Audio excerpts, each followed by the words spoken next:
bienvenue sur l'Orlaï Golden Eye. Allez, aujourd'hui une petite vidéo qui change, je vous en avais parlé, je vais faire un nouveau format de temps en temps pardon, pour vous présenter les jeux que j'utilise ou les jeux que j'ai en ma possession, histoire voilà, de faire un petit coup de pouce à mon petit niveau aux créateurs et créatrices de jeux de cartes et puis pourquoi pas vous donner envie de les découvrir et de les utiliser, pourquoi pas. Alors aujourd'hui on commence avec les murmures de Ganesh. Comme vous le savez, c'est un de mes oracles favoris. Je l'utilise énormément sur les guidances générales. Je l'utilise aussi en début de guidance privée, toujours. Ça me permet d'avoir une idée de vos énergies. Donc, il est livré dans une boîte. En tout cas, moi, c'est comme ça que je l'ai eu. Vous avez un petit livret à l'intérieur. Je vais pas passer 3 heures là-dessus. Vous avez dedans des méthodes qui vous expliquent comment tirer les cartes et tout ça. Vous avez évidemment tout un tas d'explications pour chacune des cartes. Bon, moi, je m'en sers pas trop. Il est vendu dans un joli petit pochon un peu satiné. Et on y va avec les cartes. Donc, comme vous le savez, ça, c'est le dos de deck. Voilà, vous avez le dos des cartes et on est parti. Donc évidemment, elles ne seront pas dans l'ordre puisque c'est le jeu que j'utilise comme vous le savez. Mais je vais vous les mettre de façon à ce que vous puissiez voir les différentes cartes du jeu. Je vais les laisser un petit peu puis après je vais changer. Allez, donc là, vous voyez, on a la carte de la prospérité, on a la carte de la ressource, la carte de la joie, de la persévérance. Je vais regarder si c'est bien cadré. Oui, vous voyez tout. Je vais peut-être même décaler un petit peu. Est-ce que c'est mieux ? Ah, presque. presque. Et là, ouais, pas mal. Ok, je vais pouvoir décaler encore un petit chouille par là. Voilà. Donc voici. Ensuite, on a l'émancipation. Je vais relever un petit peu. Je vais voir si c'est bon. Désolée, on a le temps de mettre en place. Vous savez que moi et le cadrage, c'est vraiment un peu ma bête noire. Voilà. Allez. Donc, ensuite, on a l'émancipation, l'expression enfantine, la ténacité. Je vous montre toutes les cartes. Hein. L'idée, c'est ça, c'est que vous puissiez voir les cartes. Donc, vous voyez, on a quand même des cartes qui ont des consonances liées au chakra, comme l'émancipation. On est sur le chakra du plexus solaire, par exemple. Vous avez aussi un système de numéros de cartes, donc que vous pouvez soit utiliser en numérologie, ou alors en référence au tarot. Voilà, ça peut vous donner des indications. Comme vous voyez, on a des couleurs qui sont assez présentes, comme le rouge, où on a la prospérité qui peut revenir aussi à l'enracinement, donc au chakra racine. Vous voyez, on a pas mal de petites choses comme ça. Donc ça, c'était les 8 premières cartes. Allez, on continue. Donc, je vais essayer de recadrer, histoire de ne pas faire n'importe quoi. Hop là. Donc là, aujourd'hui, il n'y a pas d'interprétation. Hein, c'est vraiment juste une présentation des cartes, que vous puissiez voir un petit peu le jeu. Après, je ne vais pas rentrer dans le détail. Ça ne sert à rien. L'idée, c'est vraiment de vous les présenter. Attendez, je vais essayer de recadrer. J'ai vraiment du mal à cadrer. Hein, c'est incroyable. Voilà. Hop. Voilà, vous voyez, on a le violet. Le violet, là, sur la révélation, qui peut être relié au chakra du 3e œil, voire du chakra coronal. On a l'harmonie ici avec le chakra sacré. Voilà. Donc, on a l'innocence, promesse du futur, lâcher prise, décision, guider, révélation, harmonie et concentration. Hop. Vous me direz si ce format vous plaît. Voilà, vu que c'est la première fois que je le fais, si jamais vous avez des petites choses à me dire, à me conseiller, n'hésitez pas. N'hésitez pas aussi si vous avez envie qu'on fasse une petite FAQ. J'en ai parlé sur je ne sais plus quel signe. Voilà, si vous avez envie de me connaître un peu plus, n'hésitez pas. Voilà, donc vous voyez, là on retrouve ce que je vous disais, le chakra racine, hein, qui est avec une dominance de rouge.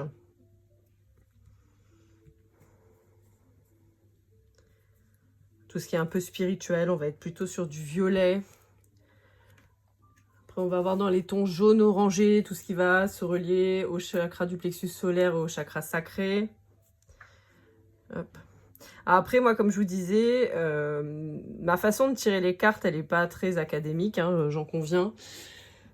Puisque je ne pige pas les cartes, comme on dit, c'est-à-dire je ne les tire pas dans le paquet ou quoi, je les laisse tomber. Parfois, j'interprète le paquet, comme vous le voyez, ça arrive de temps en temps.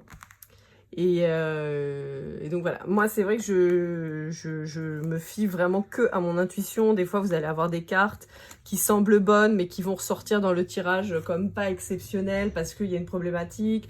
Des fois c'est l'inverse, voilà, donc c'est vraiment à l'intuition. Encore une fois, je me souviens qu'à l'époque où j'ai commencé, je me disais putain, elles sont pas cool les nanas, elles arrêtent pas de dire ça, qu'il faut laisser suivre son intuition et tout ça, mais en fait c'est tellement vrai. Le livret vous donne toujours des indications. Et puis des fois, on est plus sensible à des cartes qu'à d'autres, hein, évidemment. Mais c'est vrai qu'il faut vraiment suivre son ressenti. C'est comme ça que vous aurez le meilleur truc, vraiment le meilleur résultat. De même que si vous faites une guidance pour vous, c'est toujours très compliqué parce qu'on est impliqué émotionnellement dans les questions. Ce qui peut être intéressant, c'est de tirer les cartes comme si c'était pour quelqu'un d'autre, voire pour la personne en face de vous, avec qui vous avez la problématique. Ce qui fait que vous avez des réponses qui vont arriver et qui vous concerneront forcément puisque vous allez vous poser une question par exemple sur le lien entre vous, mais pas qui vous inclut trop directement. Sinon forcément vous allez interpréter les choses comme vous avez envie. Allez, je continue. Oui, je vous ai pas refait le coup des chakras, des machins, hein, parce que ça fait 40 fois que je vous le dis. Au bout d'un moment, j'arrête. Hein. Hop. Ça soit pas trop redondant quand même.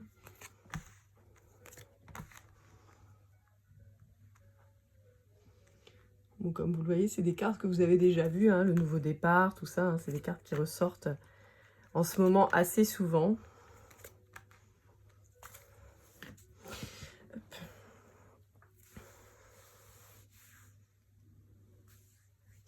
Alors après, c'est pareil avec celui-ci, donc qui est en symbolique avec Ganesh. Moi, je sais que j'ai un lien particulier avec cette divinité, comme le Bouddha, pareil, ça fait partie des divinités sur lesquelles je suis assez reliée, en tout cas qui m'ont toujours touchée et qui m'inspirent. N'oubliez pas que quand vous choisissez votre jeu, il faut prendre un jeu qui vous parle, qui vous plaît. C'est important. Moi, il y a plein de jeux qui sortent et plein de jeux qui sont pas du tout dans mon univers, même si j'aime bien, hein, mais tout ce qui est fée, dragon, tout ça, moi ça me parle, mais pas une cacahuète. Vous avez tous les jeux qui parlent de plantes, c'est pareil, ça me parle pas du tout. Donc voilà, après ça, faut vraiment... il faut vraiment sentir le jeu en fait qui vous appelle, qui vous plaît, que vous avez envie de manipuler. Moi, celui-là, les Murmures de Ganesh, c'est vraiment le premier jeu que j'ai acheté quand je me suis remise, on va dire, dans le circuit, tout ce qui correspondait à l'ésotérisme, la cartomancie et tout ça, parce que j'avais arrêté pendant un très très long moment. Et je vous raconterai ça dans une FAQ si jamais ça vous intéresse. Mais donc voilà, et en fait c'est le premier jeu que j'ai trouvé, que j'ai acheté à la FNAC de mémoire, qui m'a appelé, j'ai eu envie de l'avoir, et c'est le premier jeu qui m'a aidé en fait à reprendre un peu pied dans ma vie pour le coup, puisque j'étais dans une période très compliquée, comme vous le savez, avec le papa de mes enfants. Et donc ça m'a aidé en fait un petit peu à me reconnecter à tout ça et à mon moi profond en fait, parce que moi j'avais mis ça de côté, hein, j'avais tout balayé, ça faisait très très longtemps que je regardais plus tout ce qui était cartomancie, tout ça, et je m'y intéressais plus du tout. Donc voilà, donc le plus important c'est trouver un jeu, si vous voulez vous y mettre en tout cas, trouver un jeu que vous prenez plaisir à manipuler. Moi je sais que ce jeu, j'étais assez fascinée par ses couleurs, par ses motifs. Comme vous le voyez, c'est ce que je vous disais, parce que je me perds un peu des fois dans mes explications. Mais vous avez plein de symboles, que ce soit autant au niveau des animaux, que de l'action de Ganesh, que des couleurs utilisées, tout ça. Et en fait, tout ça, c'est ce qui va vous permettre de vous concentrer, entre guillemets, ou qui vont faire, en tout cas, vous faire ressentir des choses, et qui vont vous faire dire, tiens, bah je sais pas, moi... attendez, j'avais une carte l'autre fois qui est sortie... Alors, qui est très belle, hein, c'est la carte de la réussite, qui est magnifique. Et qui peut être interprétée juste comme la réussite, mais sur un de mes tirages, je crois que c'est en séance privée, il me semble, j'avais cette problématique de choix de femme. Il y avait une problématique peut-être aussi familiale, vous voyez. Et En fait, si vous voulez, moi, cette carte, je l'interprète très souvent comme la réussite, hein, pure et dure. Voilà, moi, je suis très sensible aux mots aussi. Donc, les mots, pour moi, sur les cartes ont une véritable importance. Et là, en fait, bah, j'avais eu un focus sur ces deux femmes. Donc, oui, il y a la réussite, mais j'avais aussi cette notion de choix, vous voyez. Donc, c'est pour ça que c'est très, très important de suivre son envie. Allez, je vous fais une petite guidance, histoire quand même, de l'utiliser. Hop là. Un petit bonus. Donc aujourd'hui je tourne la vidéo, on est le 17 août et on me dit de souhaiter un bon anniversaire à tous les gens qui sont nés le 17 août. Bah écoutez, bon anniversaire à vous. On est toujours en période du lion. On a eu un portail qui est passé il n'y a pas longtemps. Ça a été un peu chaud. On a eu l'ascension aussi qui a été voilà, une pleine lune ou une nouvelle lune. Donc bon, voilà, il paraît que ça a bougé un peu. Alors qu'est-ce qu'on a à vous dire avec les murmures de Ganesh? Alors, je vous ai même pas dit qui c'était Barbara Hertfield, normalement, si je me trompe pas. Angela Hertfield, voilà. C'est vrai que c'était un nom qui finissait en A. Alors, qu'est-ce qu'on a à vous dire? Hop, que je centre un petit peu. Ouais, bah, vous voyez, c'est assez rigolo parce qu'on peut avoir, comme je vous parlais tout à l'heure, de reconnexion à tout ce qui était spiritualité et tout ça. Bah, en fait, c'est un petit peu ça que ça nous dit. Retrouver une connexion avec soi-même, en l'occurrence sur le chakra sacré, donc qui correspond, chakra du plexus solaire, qui peut représenter tout ce qui va être votre bien-être, votre respiration, moi j'entends, et comme je vous en parle beaucoup de la respiration, hein, je vous le dis souvent, c'est pas juste utile, ça doit être un vrai moyen de décompression. Par exemple, la respiration, ça vous permet vraiment de vous calmer, de vous détendre. Prenez le temps avant de parler, de bien respirer. Déjà d'une, ça donne une espèce d'assise à ce que vous allez dire, ça vous permet d'avoir le temps de réfléchir. C'est assez important, on a tendance à pas le faire, on réagit beaucoup coup sur coup, et en fait ça peut être très intéressant de prendre ce temps de respiration. On vous parle aussi d'inspiration, de votre côté artistique qui doit être mis en place, et on peut vous dire aussi que parfois dans des petites choses, on peut retrouver, je vais pas dire c'est basique, mais par exemple chanter sous la douche, ça paraît bête mais c'est super sympa. Danser des fois pendant que vous faites à manger ou pendant que vous faites votre ménage, chanter dans votre voiture. Vous voyez, c'est des petits trucs, mais c'est des trucs qui ramènent du fun dans votre vie, un peu de magie, et qui font du bien parce que ça permet d'exprimer aussi, parce que des fois on va se mettre à chanter n'importe quoi ou en criant parce qu'on a besoin d'exprimer, et on vous dit que c'est vraiment important, et on vous dit que ça va vous faire du bien.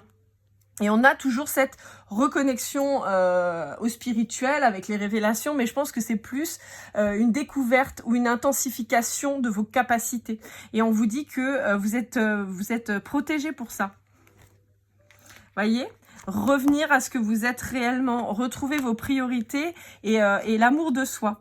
Et en fait, ça reparle vraiment de cette connexion que vous pouvez avoir avec vous-même, qui à mon sens est super super importante. On s'oublie beaucoup. Vous voyez, avoir une vision beaucoup plus positive de vous-même et de vous aimer plus. Vous voyez là, si on regarde, on va avoir en fait cette notion de connaissance intérieure, donc très spirituelle, justement, des blessures intérieures à aller guérir, à aller chercher, l'amour de soi, la vision positive qu'on peut avoir de soi-même, et en même temps on va avoir avec cette carte un peu bleue dans le côté de l'expression de soi-même qui est importante. Donc encore une fois, de s'accepter tel qu'on est et d'exprimer qui on est. Et on a aussi avec cette espèce de chakra, enfin de bleu un peu d'indigo, on va dire presque le chakra coronal, donc vous voyez l'élévation spirituelle. Et là on a la capacité à aimer avec le chakra du cœur qui ressort. Donc vous voyez, c'est vraiment sur le fait de s'aimer soi. Là on est sur une guidance très spirituelle, vous voyez, on a guidé, et c'est marrant parce qu'on a beaucoup de vert, beaucoup de bleu, beaucoup de vert, beaucoup de bleu, et on revient en fait sur ces teintes en fait qui vous permettent d'évoluer énergétiquement, de monter vos vibrations pour aller vers le futur et de guérir. Et vous voyez, là aussi on retrouve du vert et du bleu.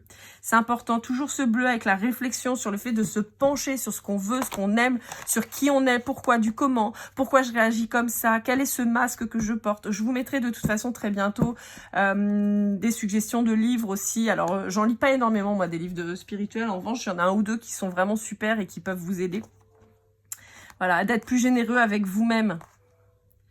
Voilà, pour arriver à une belle transformation personnelle et donc aller vers la réalisation de vous-même, retrouver les projets qui vous intéressent. Vous voyez, avec la quête spirituelle, on a retrouvé votre spiritualité, vous reliez à vous-même et donc pour créer votre futur, votre mission de vie. Et on vous parle de réussite derrière et de prendre soin de vous, de l'éveil. Vous voyez, on est vraiment sur une guidance purement spirituelle et on a le nouveau départ.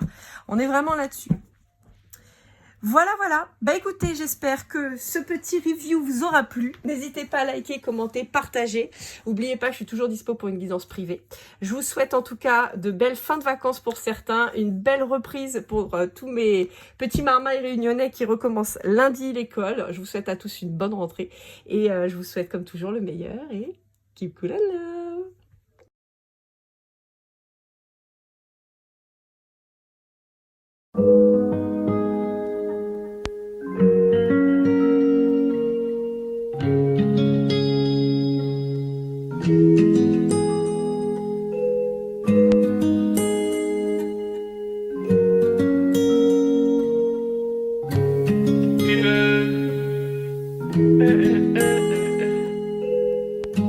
Si je t'ai fait du mal inconsciemment bébé dis-le moi. Au fond de toi je sens le calme avant la tempête. Elle est triste dans son coin, reste dans le doute. Mon frère au fond je sais que t'aimes bien les voyous. Je te donnerai que du love, que du love, que du love, que du love, que du love, et du love, et du love. Ouais, veux pas t'oublier. Tu me donnes souvent des coups de barre, j'ai pas eu le temps de te dire qu'avec toi seul j'avais l'ambition de bâtir mon empire. De ton absence c'est aussi dur de faire un sourire. Si j'ai des sens c'est impossible pour moi de